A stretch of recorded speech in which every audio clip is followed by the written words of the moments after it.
Welcome back to Joe Stunner Boxing. So, Kenshiro Teraji wins the vacant WBC flyweight title. He defeats the veteran CRISTOFER ROSALES. Teraji is 32 years old and looks about 12. He has this nickname, the amazing boy. You wouldn't believe he's 32. There's no way on God's earth you believe that. It's quite extraordinary looking at it. Anyway, he's now got 24 wins with 15 KOs, one defeat. The defeat was back in 2021 when Masamichi Yabuki defeated him, stopped him in 10 rounds. In actual fact, Teraji ended up stopping CRISTOFER ROSALES in 10 rounds because Rosales... It was a TKO, but between the 10th and the 11th, I think this goes down actually as a TKO in the 11th, not the 10th, because the bell went for the 11th, and without a punch being thrown, the referee took Rosales over to the corner, and I think it was listed as like the first few seconds of TKO in the first few seconds of the 11th, because Rosales had a busted nose. It had been bleeding from early on, the second or third round. And Lawrence Cole took him over to the doctor. The doctor said no more. So yeah, it is. I think it's not. I said the 10th, but it's actually the 11th round TKO. It's classed as. And Teraji, I mean, last time out he won a majority decision for the light flyweight title, which I think it was a defense of the light fly. That's right. He was a WBC light flyweight champ for quite a while. And he made several defences of this belt, about 6, I think, 5 or 6, if memory serves. And the last one was against Carlos Canizales. That was earlier this year. He's also, if you might remember him when he fought Heki Butler, who I think that was Butler's last fight. He stopped him in 9 rounds. So this was a jump up in weight for Teraji, and Rosales, very much a veteran, came in with 37 wins, 6 defeats. He'd only been stopped once before, and British fight fans will know Rosales because he beat Paddy Barnes. He beat Paddy Barnes over in Belfast, I think, in a four round knockout, and that was for the WBC flyweight title. He then went and fought Charlie Edwards at the O2 in London and lost on points. That was in 2018, a long time ago. Surprisingly, he's only 30 years old, Rosales, but he looks older, to be honest with you. He's from Nicaragua, orthodox fighter, although he switch hits, and he did a lot of switch hitting in this fight. He had also I think he faced Andrew Selby, of all people, back in 2017 and lost over 12 rounds, although he did have Selby on the floor. And that was a good win, in benefit of hindsight for Selby, whose career was sort of cut short. I don't know why he retired so early. I did hear he had certain issues outside the ring, but whatever the case may be. So he's been around the houses, Rosales, and he's fought in lots of different countries. Obviously, he's fought in Nicaragua, he's fought in America. He's won in America. He's fought in Mexico. In fact, his last fight was in Mexico against Francisco Sanchez. That was just a run around, a little sort of, I think it was an 8-rounder. So he's been kind of treading water a little bit, looking for that opportunity, and up it pops against Teraji for this vacant flyweight title. And Teraji looked the smaller man. He's coming up from light fly. Rosales, a long-term flyweight, career flyweight, you might say.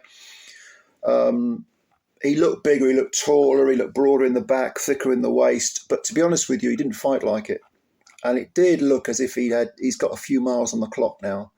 I mean, this was his 44th fight.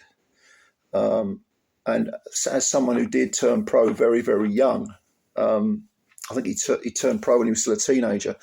It's beginning to show, to be honest with you. Cal Yafai beat him in 2015 in an 8-rounder. So he started off in that sort of maybe a gatekeeper role, trying to, having to travel, trying to fight guys in their backyards, make a bit of a name for himself. He finally got to the top of the tree where he was WBC flyweight champ. And this, I don't know whether it'd be his last chance because he's got a bit of a name, but he did look old in there because the smaller man was A, too fast for him, and B, was bullying him around the ring, to be honest. And like I say, Rosales had a bloody nose from maybe the second or third round onwards, and that got worse. It was clearly broken. But Rosales didn't really do himself any favours because he wasn't being busy enough. Early on in the fight, he switched southpaw for a couple of rounds, and that was maybe to try. It was more like an experiment. Certainly, he was defensively, he looked a bit better in a southpaw stance because he was giving Teraji something else to think about. When he turned back to his orthodox, his natural stance, he was able to get more punches off. He was firing more punches, but he was shipping more as well. And I don't know, it looked to me like Rosales just went in there, not with really a game plan. He just thought, I'll have a look at this guy and I'll sort of fiddle my way through it. Whereas Teraji, very, very aggressive and very impressive. And even though he's 32, which is 2 years older than Rosales, he looked about 10 years younger, to be honest with you. I mean, not just in his face and in his, not physically. Amazingly, he is 2 years older than Rosales. Rosales, clearly the veteran and clearly the guy with a lot of miles on the clock. And for Teraji to totally dominate a veteran like this, albeit one who seemed to be a little bit lost at sea, I don't know, maybe he was feeling jet lagged. That's what it looked like to me, jet lag for Rosales. I don't know when he went to Japan, when he arrived, and whether he had a chance to acclimatise, but he looked fatigued, he looked weary. And whenever I've seen him in the past, he's looked pretty decent. He's looked like a good, strong fighter. His only previous stoppage defeat was to Julio Cesar Martinez in 9 rounds. And that was actually for the vacant WBC flyweight title too. So he's had some opportunities, has Rosales. By the way, Canelo was in the audience. He came over with Rosales to support him. I think, is Rosales trained by Eddie Reynoso? I don't know. Maybe he is. But he's if this is the best he's got, he's coming to the end now. He's coming to, because he's an old 30. And after 44 fights, it looked to me like he's sort of had enough. If there are extenuating circumstances like maybe jet lag or something of that description, okay, maybe give it one more shot if you can get the opportunities.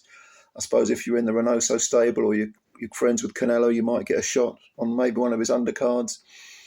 But he's going to have to fight better than this because he didn't fight with any kind of real output. And if you're a smaller guy, especially down at flyweight, you've got to move those fists, because you look at the Japanese fighters, not just Teraji, but all these light flies, super flies and bantams, the output is immense, immense. So a little bit disappointing from Rosales, and I've enjoyed his career. I've enjoyed watching him. I don't want to sound like I'm knocking the guy, but he looks long in the tooth now. But for Teraji, now he's got this belt in a second division, having made, quite a few defences. I can't remember how many it is, about 5 or 6 he may have made, of the light fly, WBC light fly belt. He's flying, at 32. You'd think that's ancient for a flyweight, but he's got a lot more to give. That's what it looks like to me. So this fight is, if you want to watch it, and it's a pretty entertaining fight. It's on Sky Sports YouTube channel. Go over and have a look at it. It was a good fight. It was a good fight. But it was overshadowed by that absolute barn burner with Saya Satsume and Takuma Inoue, which was just one of the best fights I've seen in a long, long while. And of course that fight was overshadowed by Bivol Beterbiev, which was on last night. But watch them both. They're both brilliant for different reasons. Anyway, let me know what you think. My apologies, by the way, for my mispronunciation of Japanese names. One of my very loyal subscribers, hello, sir. I believe he is himself Japanese. He tried to explain to me how to phonetically pronounce the Japanese names, and I'm lousy at it. I'm so sorry. It's ignorant Englishmen don't speak any other languages, but I'm learning. I'm trying. I'm trying and failing, but I'll get there eventually. Don't worry, I'll get there eventually. All right, guys and ladies, thank you very much for your time as always. Please subscribe to the channel if you're new. Hit the like button as well, and spread the word about Joe Stunner Boxing. Much love to all of you. It's not been a bad weekend for boxing, has it? I think we can all agree. All right, bye for now.